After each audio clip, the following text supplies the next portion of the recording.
Allah ya subhani jadalana bin nurani bil wali qutbi rabbani syaikh qadir al-jailani.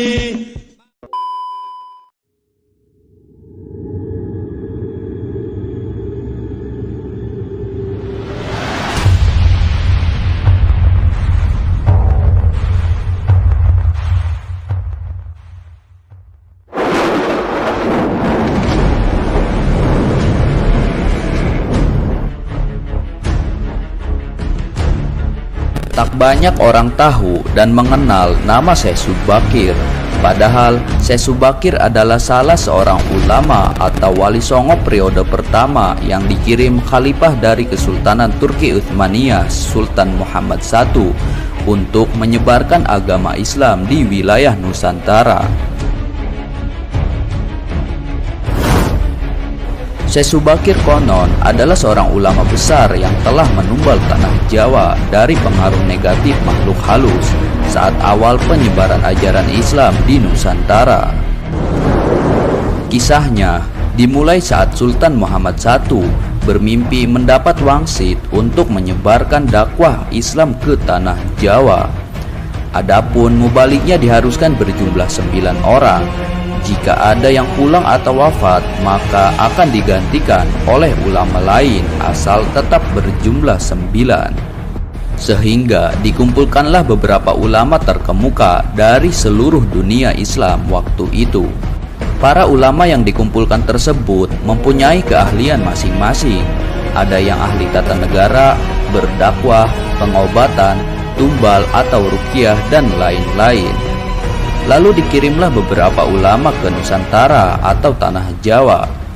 Namun sudah beberapa kali utusan dari Kesultanan Turki Utsmaniyah yang datang ke tanah Jawa untuk menyebarkan agama Islam, tapi pada umumnya mengalami kegagalan.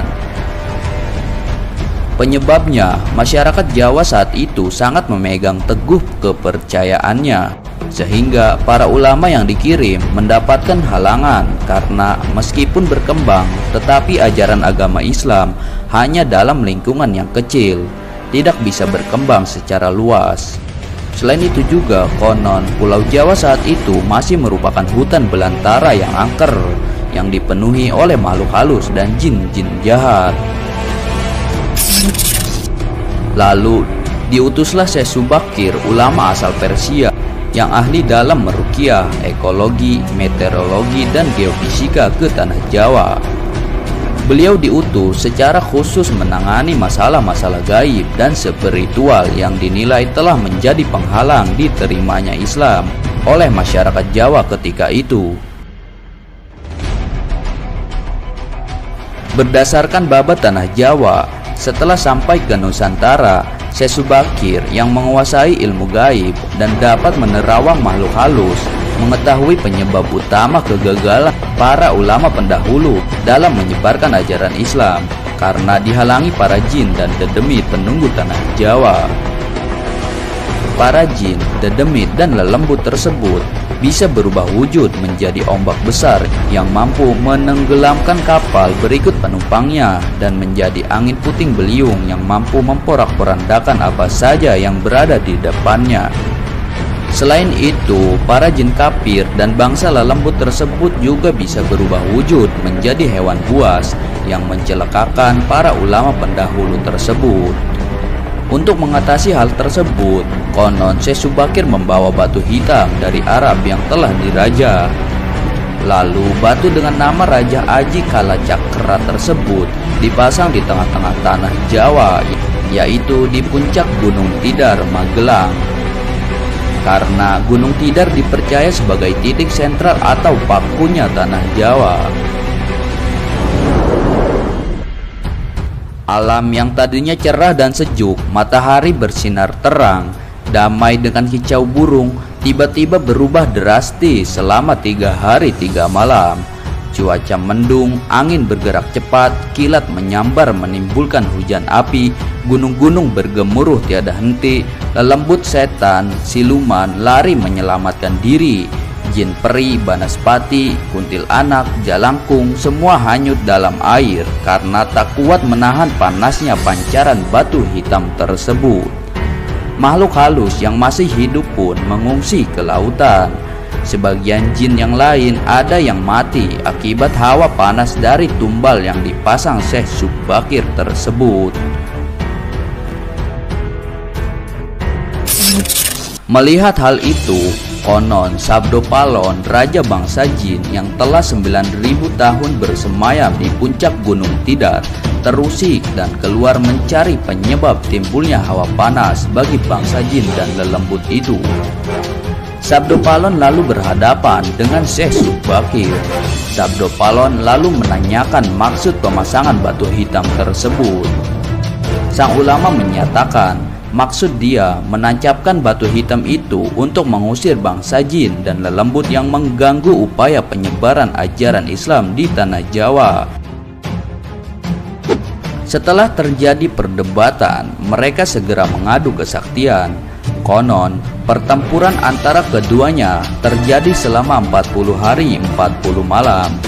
Hingga Sabdopalon yang juga dikenal sebagai Ki Semar Badranaya, sang dayang tanah Jawa ini merasa kewalahan dan menawarkan perundingan. Sabdopalon mensyaratkan beberapa poin dalam upaya penyebaran Islam di tanah Jawa. Isi kesepakatannya antara lain, Sabdopalon memberi kesempatan kepada Syekh Subakir beserta para ulama untuk menyebarkan Islam di tanah Jawa, tetapi tidak boleh dengan cara memaksa.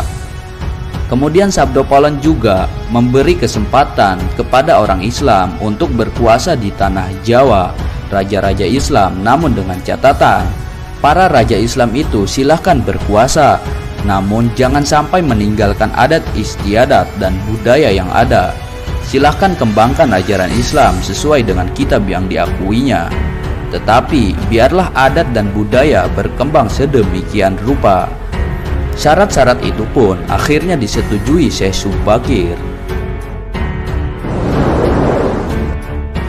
Selain di puncak Gunung Tidar, Syekh Subakir juga membersihkan beberapa tempat angker di tanah Jawa yang dikuasai para raja jin dan makhluk halus lainnya.